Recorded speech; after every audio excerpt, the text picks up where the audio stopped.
నమస్తే. నేను మీ కుప్ప పద్మిని. ఇన్నాళ్ళు మీ సపోర్ట్‌ని నాకందిస్తూ, మీ ప్రేమని నాకందిస్తున్న ప్రతి ఒక్కరికి కృతజ్ఞతలు. ఇప్పుడు చూడబోతున్న ఈ వీడియో కూడా ఖచ్చితంగా మీకు ఉపయోగపడుతుంది.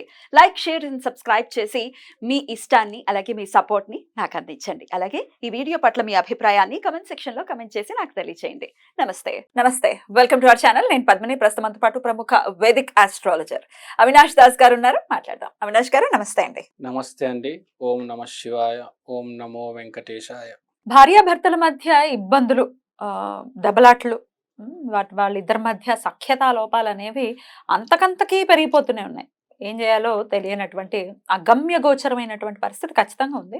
ఎందుకంటే ఈ ఒక రేషియో చూసుకుంటే ఒకటి ఆర్థికపరమైన ఇబ్బందులు, నెక్స్ట్ ఇదే సఖ్యతా లోపాలతో చిటికి మాటికి గొడవలు గొడవలు గొడవలు అసలు బాధ అనిపిస్తుంది కదా. మరి ఎట్లా అండి ఇట్లాంటి పరిస్థితి నుంచి బయటపడాలంటే ఏదైనా మంచి రెమెడీ ఉందా మీ దగ్గర? ఫస్ట్ ఈ పెళ్లి గురించి మాట్లాడదాం. ఈ ఆర్థిక ఇబ్బందులు మీరు అంటున్నారు. డబ్బు లేని వాళ్ళు చాలా మంది ఉంటారు.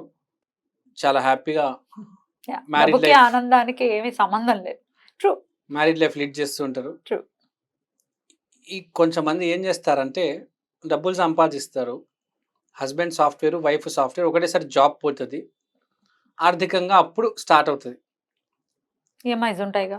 ఈఎంఐస్ ఉంటాయి సరే ఒప్పుకుంటా. కానీ అప్పుడు మనిషి రియల్ క్యారెక్టర్ అనేది బయటపడతది. True. కానీ 100లో 99% ఫెయిల్ అయిపోతారు. అసలు పెళ్లి అనేది చాలా కాంప్లెక్స్ సబ్జెక్ట్ అసలు. అంత ఈజీగా అర్థమయ్యేది కాదు. యాహ్! పెళ్లి అంటే జనాలు ఏమనుకుంటారంటే, నేను మా భార్య అనుకుంటారు. కానీ ఆపోజిట్ పర్సన్ ఉన్నది మీ భార్య కాదు. అది మీ రిఫ్లెక్షన్. నువ్వు ఏదైతే ప్రపంచానికి ఇచ్చావో అదే తిరిగి నీలో వస్తుంది. నీ లోపలికి వస్తుంది. I mean to say if you are positive with the world, మీ భార్య కూడా నీతో పాజిటివ్‌గా ఉంటుంది. ప్రపంచం మొత్తంగా కమర్షియల్‌గా ఉంటే, మీ భార్య కూడా నీకు డైవోర్స్ నోటీస్ పంపించి మెయింటెనెన్స్ నెలకింత కట్టాలి అని చెప్తది. Right. కాబట్టి ప్రపంచంలో మనం అందరితో ఎంతో కొంత సాయం చేయాలి. కమర్షియల్‌గా ఉండకూడదు ఎవరితో పడితే వాడితో. పేదవాడికి సాయం చేయాలి. గుర్తుపెట్టుకోవాలి అది. మనం పగలు రాత్రి కమర్షియల్‌గా ఉంటే బయట ఇంట్లో కూడా అదే జరుగుతది. అది గుర్తుపెట్టుకోవాలి. Right. తర్వాత హస్బెండ్ అంటే భర్త దగ్గర డబ్బులు ఆశించడం అనేది సరికాదు. తను ఎంత ఇస్తే దాంట్లో సరిపెట్టుకోవాలి. లేదు అంటే అప్పుడు మాట్లాడుకొని సాల్వ్ చేసుకోవాలి. గొడవ పెట్టుకోకూడదు. ఇవాళ చాలామందికి మనం చూస్తూ ఉంటాము. ఈ అన్నింటిని మించి ఇంకో ప్రాబ్లం ఉంది. ఈగో. నేను గ్రేట్, నువ్వు ఎంత, మా నాన్నకి ఇంత ఆస్తుంది, నువ్వు కాకపోతే ఇంకొకడు రాడు, వీడు వెళ్ళిపోతాడు, వేరే వాడు దొరకడు, అలా జీవితం ఉండిపోతుంది. అమ్మాయి కావచ్చు, అబ్బాయి కావచ్చు. సో గుర్తుపెట్టుకోవాలి, వచ్చిన వాళ్ళతో జాగ్రత్తగా ఉంటే జీవితం హ్యాపీగా వెళ్ళిపోతుంది. ఒంటరి జీవితం గడపడం అదొక శ్రాపం, నరకం. ఖచ్చితంగా. చాలా కష్టం అంటే ఒంటరి జీవితం గడపడం, ఎస్పెషల్లీ 40 తర్వాత. అమ్మో, it is hard to. Very hard. మనల్ని చిన్నప్పుడు అమ్మ నాన్న అర్థం చేసుకుంటారు. ఒక ఏజ్ తర్వాత హస్బెండ్ లేకపోతే వైఫే కదా అర్థం చేసుకోవాలి. డెఫినెట్లీ. అండ్ ఏ పర్సన్‌లో అయినా నెగెటివ్స్ ఉంటాయనేది ఫస్ట్ మనం గుర్తుంచుకోవాలి. అవును. కదా, అందరూ వచ్చినవాడు పాజిటివ్‌గా 100% పర్ఫెక్ట్‌గా ఉండాలి అంటే అట్లాంటి ఒక పర్సన్‌ని ఇంకా క్రియేట్ చేయలేదు బ్రహ్మదేవుడు. ఒకవేళ అలా ఉంటే గృహస్థాశ్రమంలో ఉండడు, సన్యాసాశ్రమంలో ఉంటాడు. అంతేనా? కరెక్ట్. ఏ మహర్షులు అవుతుంటారు, వాళ్ళకి వివాహంతో పని లేదు. సో ఇక్కడ పాయింట్ ఏంటంటే మనది, మీరు చెప్పింది 100% ఎవ్వరు పర్ఫెక్ట్ ఉండరు. Not at all. మీ ఆయన మీకు ఫ్రాంక్గా చెప్పాలంటే 70% నచ్చితే చాలు మీ మ్యారేజ్ సక్సెస్. 35% కంటే తక్కువ ఉంటే ఫెయిల్. కానీ అప్పుడు మీరు అర్థం చేసుకోవాల్సింది ఏంటంటే 35% కాదు, మీరు నెగిటివ్ చూస్తున్నారు, పాజిటివ్ చూడట్లేదు. నెగిటివ్ని పాజిటివ్ని అటాచ్ చేస్తే ఏమవుతుందండి? పాజిటివ్ చూడండి, 70% పాజిటివ్ ఉంది అది చూడండి, 35% నెగిటివ్ ఉంది అది ఎందుకు చూస్తున్నారు మీరు? See the positive side. ప్రతి మనిషిలో పాజిటివ్ చూడాలి, ప్రతి వస్తువులో పాజిటివ్ చూడాలి. మీ హస్బెండ్లోనే మీరు పాజిటివ్ చూడకపోతే ఇంకా ప్రపంచంలో ఏం చూస్తారు? ఎక్కడ చూస్తారు, ఏం చూస్తారు?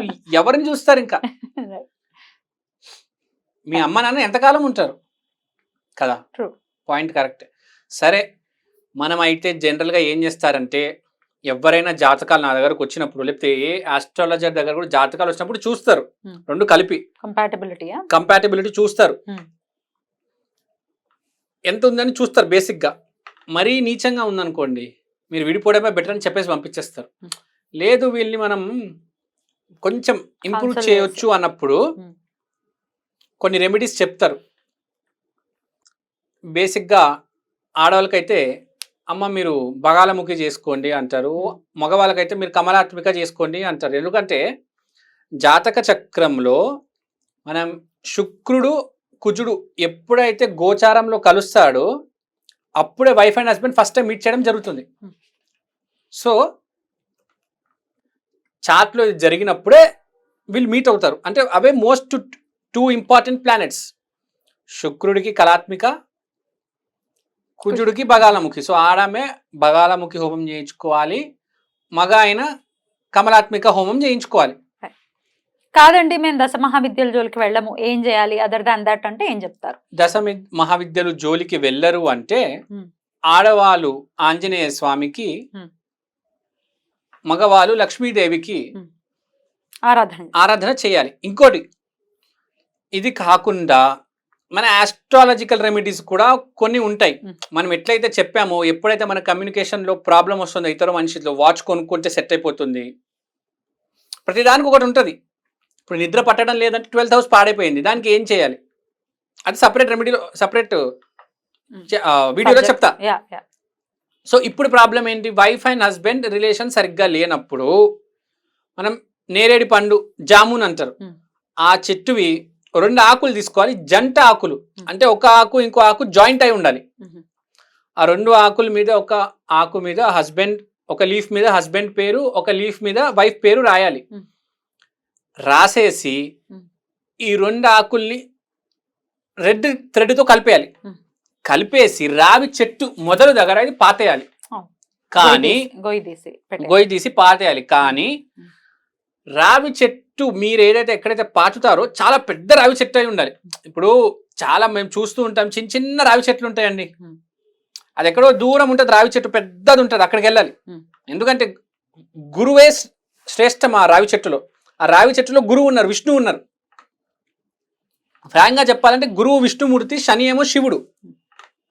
మీరు చూడండి, శనికి ఎక్కడైనా ఇష్టం ఉండదు ఇలా రూముల్లో ఉండడం, అడవిలోకి వెళ్ళి తిరుగుతూ ఉంటాడు. మీరు ఎక్కడైనా చూడండి, శని మందిర్ ఉంటే పైన సీలింగ్ ఉండదు, ఆయనకి ఇష్టం ఉండదు ఇట్లా క్లోజ్ అయి ఉండడం, బయట ఓపెన్ ఎయిర్లో తిరుగుతాడు.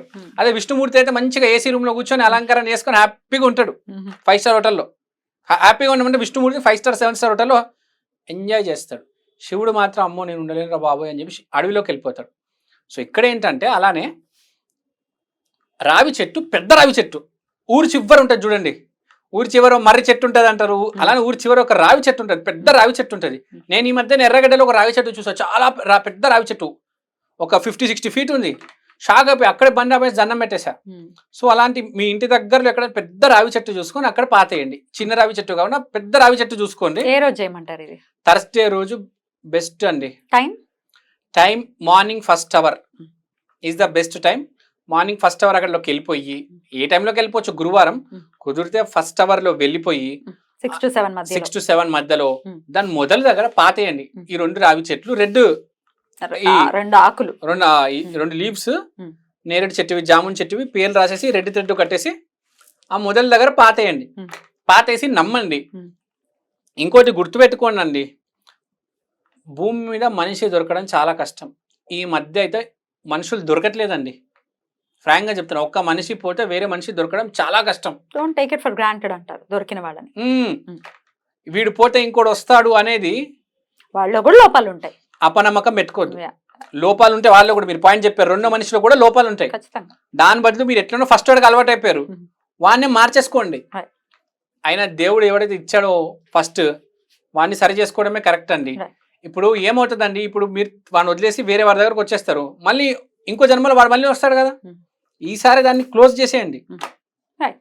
రైట్ అండి. సో ఇట్లాంటి ఈ రెమెడీ చేసుకుంటే డెఫినెట్ గా సఖ్యతా లోపాలు అనేవి పోయి ఇద్దరి మధ్య సఖ్యత అనేది వస్తుంది. ఒక్కసారి చేస్తే సరిపోతుందా? ఒక్కసారి చేస్తే చాలు.